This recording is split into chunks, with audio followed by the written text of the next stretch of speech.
আমার কাছে একটি ট্রান্সফরমেশন টি আছে, যেটা হচ্ছে আর এন থেকে আর এন এ একটা ম্যাপিং, যেটাকে ম্যাট্রিক্স এ দ্বারা প্রকাশ করা যায়। তাহলে এক্স এর ট্রান্সফরমেশন বা রূপান্তর সমান হচ্ছে এই এক্স। আমরা গত ভিডিওতে দেখেছিলাম যে সেই সকল ভেক্টর খুঁজে বের করা খুব মজার, যে যাদের মান এই ট্রান্সফরমেশন করে শুধু বাড়ে অথবা কমে। তাহলে আমাদের কাছে যদি যে কোনো একটা ভেক্টর, বিশেষ একটা ভেক্টরের ট্রান্সফরমেশন নেই আমরা, ভেক্টর ভি, যেটা সমান হচ্ছে এ গুণ ভি, এবং আমরা বলছি যে এই ভি এর মান ল্যামডা পরিমাণ বেড়ে যাবে বা এটাকে স্কেল আপ করা হবে। তবে এই বিষয়গুলো বেশ আকর্ষণীয় এই জন্য কারণ এটা অনেক সময় বেসিস ভেক্টরের উপর আমরা প্রয়োগ করতে পারি। আমরা হয়তো এটা ভিন্ন ভিন্ন কোঅর্ডিনেট সিস্টেমের জন্য এটাকে আমরা প্রয়োগ করতে পারি, তখন সেটা অনেক কার্যকর হয়ে যায়। এবং যে ধরনের ভেক্টর এই সমীকরণগুলোকে সিদ্ধ করে সেগুলোকে আমরা বলে থাকি আইগেন ভেক্টরস। এদেরকে বলা হয় আইগেন ভেক্টরস, এবং যেই মান দ্বারা এটা বর্ধিত হয় সেটাকে বলা হয় আইগেন ভ্যালুজ। আইগেন ভ্যালুজ অর্থাৎ যে ভ্যালুটা আইগেন ভেক্টরের সাথে সম্পৃক্ত। আমরা গত ভিডিওতে দেখেছি যে তারা কেন খুব বেশি কার্যকর, এবং এই ভিডিওতে চলো আমরা এমন কিছু আইগেন ভ্যালু ভেক্টর বের করার চেষ্টা করি। এখন পর্যন্ত আমি যতদূর জানি, তুমি যদি আমাকে একটা আইগেন ভেক্টর দেখাও তাহলে আমি বলতে পারবো হ্যাঁ এটা একটা আইগেন ভেক্টর, বা বলতে পারবো যে হ্যাঁ এটা একটা আইগেন ভ্যালু। তবে আমি এখনো জানি না যে কিভাবে এটাকে সমাধান করতে হয়। তাহলে চলো দেখি আমরা এমন কোনো পদ্ধতি বের করতে পারি কিনা। এখন আমরা তাহলে এই সমীকরণটার সমাধান খুঁজছি। এ গুণ ভি সমান হচ্ছে ল্যামডা গুণ ভেক্টর ভি। এখন একটা সমাধান চট করে তোমার মাথায় আসতে পারে, যেটা হচ্ছে যে ভি সমান হচ্ছে শূন্য ভেক্টর। তবে শূন্যকে সাধারণত আইগেন ভেক্টর হিসেবে খুব একটা বেশি ধরা হয় না, কারণ এটা আমাদের বেসিস খুব একটা বেশি নতুন কিছু যোগ করতে পারে না, বা আমাদের বেসিস গঠন করা খুব একটা সাহায্য করতে পারে না। এগুলো বিষয় তো আছেই, এবং পাশাপাশি আরেকটি বিষয় হচ্ছে যে এটা থেকে আমরা বুঝতে পারি না যে এর সাথে সংশ্লিষ্ট আইগেন ভ্যালুটা কত। কারণ ভি যখন শূন্য হয় তখন এর সাথে যে কোনো আইগেন ভ্যালু এই সমীকরণকে সিদ্ধ করবে। তাহলে আমরা বলে নিচ্ছি যে আমরা যখন আইগেন ভেক্টরের জন্য সমাধান করি তখন আমরা প্রথমেই একটা ধরে নেই যে আইগেন ভেক্টরটা শূন্য হতে পারবে না। তাহলে চলো এই সমীকরণটা নিয়ে এখন কিছু নাড়াচাড়া করি এবং দেখি যে এই ভিডিওতে আমরা অন্তত আইগেন ভ্যালু বের করতে পারি কিনা। তাহলে আমরা যদি এখন সমীকরণের উভয় পক্ষ থেকে এ ভি বিয়োগ করে দিই তাহলে আমরা কি পাই? বাম পক্ষে আমরা পাই শূন্য ভেক্টর সমান হচ্ছে ল্যামডা ভি বিয়োগ এ ভি। এখন আমরা ভি কে তো এভাবে লিখতে পারি যে ভি সমান হচ্ছে আইডেন্টিটি ম্যাট্রিক্স গুণ ভি, কারণ ভি আর এন এর সদস্য এবং আইডেন্টিটি ম্যাট্রিক্স ও আর এন এর সদস্য, সুতরাং এটাতে আমরা যদি ভি কে গুণ করি তাহলে আমরা ভি পাবো। সুতরাং আমরা এখানে লিখতে পারি এভাবে। তাহলে আমরা এই সমীকরণটা কিভাবে হবে দেখি। আমরা এটা বাম পক্ষে নিয়ে গিয়ে করি। তাহলে আমরা এখানে লিখবো যে ল্যামডা গুণ identity matrix n by n identity matrix গুণ আমার ভেক্টর ভি বিয়োগ এ গুণ ভি সমান হচ্ছে শূন্য ভেক্টর। এখন আমার কাছে আছে একটা ম্যাট্রিক্স গুণ ভি বিয়োগ আরেকটা ম্যাট্রিক্স গুণ ভি, এবং আমরা জানি যে ম্যাট্রিক্স ভেক্টর গুণফল বন্টন বিধি মেনে চলে। তাহলে এটাকে আমরা এভাবে লিখতে পারি যে ল্যামডা গুণ identity matrix n by n identity matrix বিয়োগ এ এবং পুরোটা গুণ হচ্ছে ভি সমান হচ্ছে শূন্য। এখন এখানে যে এই জিনিসটা, এটা হচ্ছে যে কোনো একটা ম্যাট্রিক্স, তাই না? যে কোনো একটা ম্যাট্রিক্স, এবং যে কারণে আমি এই কাজটি করেছি সেটা হচ্ছে আমি এটাকে একটা ম্যাট্রিক্স ভেক্টর গুণফল আকারে লিখতে যাচ্ছিলাম, একটা যে কোনো স্কেলার গুণ ভেক্টর না করে। এবং এখানে আমি ভি কে উৎপাদকে বিশ্লেষণ করে ভি কে বাইরে নিয়ে এসেছি এবং এরকম একটা ম্যাট্রিক্স বানিয়েছি যেটার সাথে আমার ভেক্টর গুণ করলে হয় শূন্য। এখন এই ধরনের পরিস্থিতিতে মনে করে দেখো, আমরা কিন্তু ধরে নিয়েছি যে ভি সমান শূন্য হতে পারবে না, তাই না? তার মানে এটা কি দাঁড়াচ্ছে? এখন আমরা জানি যে ভি ভি এখানে হচ্ছে এই ম্যাট্রিক্সটার নাল স্পেসের একটা সদস্য, তাই না? আচ্ছা দাঁড়া, আমি এটাকে এখানে লিখে দিচ্ছি। ভি হচ্ছে এই ম্যাট্রিক্সটির ল্যামডা আই এন মাইনাস এ, এই ম্যাট্রিক্সটির নাল স্পেসের একটি সদস্য। এখন এই জিনিসটা তোমার কাছে হয়তো কিছুটা কঠিন লাগতে পারে, তাহলে এটাকে একটু সহজ করে ধরে নাও এটা যে কোনো একটা ম্যাট্রিক্স বি। চলো এই প্রতিস্থাপনটা আমরা করি, এটাকে ধরে নিই যে কোনো একটা ম্যাট্রিক্স বি।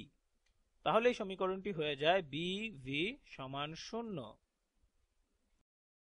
তাহলে এখন আমরা যদি বি এর নাল স্পেস কি সেটা দেখতে যাই, তাহলে বি এর নাল স্পেস সমান হবে সেই সকল ভেক্টর এক্স যারা আর এন এর সদস্য, এমন ভাবে যে বি গুণ ভেক্টর এক্স সমান শূন্য।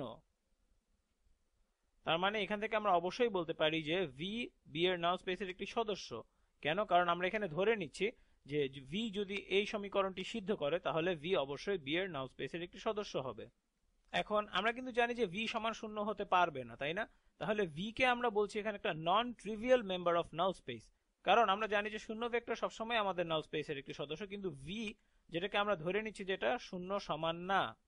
তার মানে আমরা বলতে পারছি যে ভি যেহেতু অশূন্য, সুতরাং আমরা বলতে পারছি যে ভি এ নাল স্পেসের সদস্য হবে এবং এটা নন ট্রিভিয়াল সদস্য হবে। তার মানে আমরা বলছি যে আমাদের এই ম্যাট্রিক্সটির null space lambda I N minus A, এটার নাল স্পেস হবে নন ট্রিভিয়াল, অর্থাৎ শূন্য ভেক্টর এর একমাত্র উপাদান না। এবং তোমার হয়তো আগে থেকে মনে থাকবে সেটা হচ্ছে একমাত্র সময়। আচ্ছা ধরো এটাকে আমি সাধারণ ক্ষেত্রে লিখি। ধরি আমার কাছে, আমি তো এবি ব্যবহার করে ফেলেছি, ধরি আমার কাছে যে কোনো একটা ম্যাট্রিক্স ডি আছে। তাহলে আমরা ধরছি যে ডি এর কলামগুলি রৈখিকভাবে স্বাধীন বা লিনিয়ারলি ইন্ডিপেন্ডেন্ট যদি এবং কেবল যদি ডি এর নাল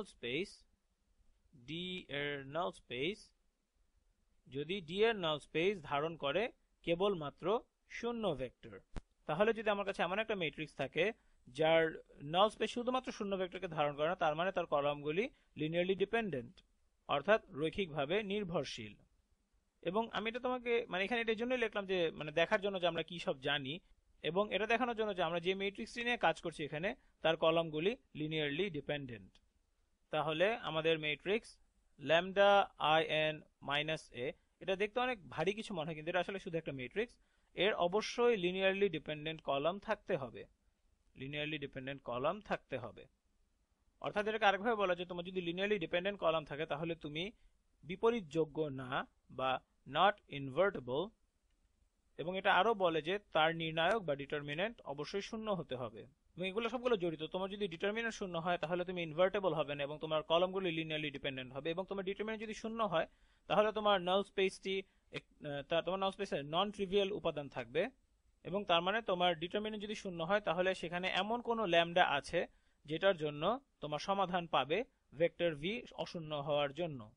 তাহলে এখানে যদি সমাধান থাকে, অর্থাৎ এখানে যদি এমন কিছু অশূন্য ভি থাকে যার জন্য আমরা এটার একটা সমাধান পেতে পারি, তার মানে এখানে যে ম্যাট্রিক্সটি আছে, এই যে এখানে আমাদের এই ম্যাট্রিক্সটি, এটার অবশ্যই মানে এটার ডিটারমিনেন্ট অবশ্যই শূন্য হতে হবে। এবং এটা বিপরীতভাবে প্রযোজ্য যে এর ডিটারমিনেন্ট যদি শূন্য হয় তার মানে সেখানে এমন কোনো ল্যামডা আছে যেটার কারণে এটার ডিটারমিনেন্ট শূন্য হয় এবং সেই ল্যামডাগুলি এই সমীকরণকে সিদ্ধ করবে। একইভাবে কোনো ল্যামডা যদি এই সমীকরণকে সিদ্ধ করে তাহলে সে এই ম্যাট্রিক্সের ডিটারমিনেন্টকে শূন্য করবে। তাহলে আমি এটাকে এখানে লিখে ফেলি। এখানে লিখি যদি এবং কেবল যদি, আচ্ছা না ধরো এটাকে একটু অন্যভাবে লিখি, এ ভি সমান ল্যামডা ভি যে কোনো অশূন্য ভি এর জন্য, নন জিরো ভি, অশূন্য ভি যদি এবং কেবল যদি, অর্থাৎ if and only if determinant এই ম্যাট্রিক্সটি অর্থাৎ ল্যামডা আই এন মাইনাস এ এর ডিটারমিনেন্ট যদি সমান হয় শূন্য ভেক্টর। আচ্ছা দাঁড়াও, এটা শূন্য ভেক্টর হবে না, আমি দুঃখিত, এটা শুধু শূন্য হবে কারণ ডিটারমিনেন্ট শুধু একটা সংখ্যা হয়। তাহলে এটাই হচ্ছে আমাদের এই ভিডিওর সবচেয়ে বড় প্রাপ্তি। এখন তুমি প্রশ্ন করতে পারো যে আমরা এত কাজ করলাম, মানে এই জিনিসটা আমার কি কাজে লাগবে, আমি নাল স্পেস করলাম, এত কিছু কেন করলাম? আমাদের প্রাপ্তি হচ্ছে এই জিনিসটা যে কোনো অশূন্য ভেক্টর ভি এর জন্য সত্য হতে হলে ল্যামডার এমন একটা মান থাকতে হবে যেন আমরা যদি এই ম্যাট্রিক্সটার ডিটারমিনেন্ট নেই তাহলে যেন সেই ডিটারমিনেন্টের মান হয় শূন্য। এবং যে কারণে এই জিনিসটি কার্যকর সেটা হচ্ছে তুমি এই সমীকরণ থেকে তুমি ল্যামডার মান বের করতে পারবে এবং পরবর্তী ভিডিওতে আমরা সেগুলো করব।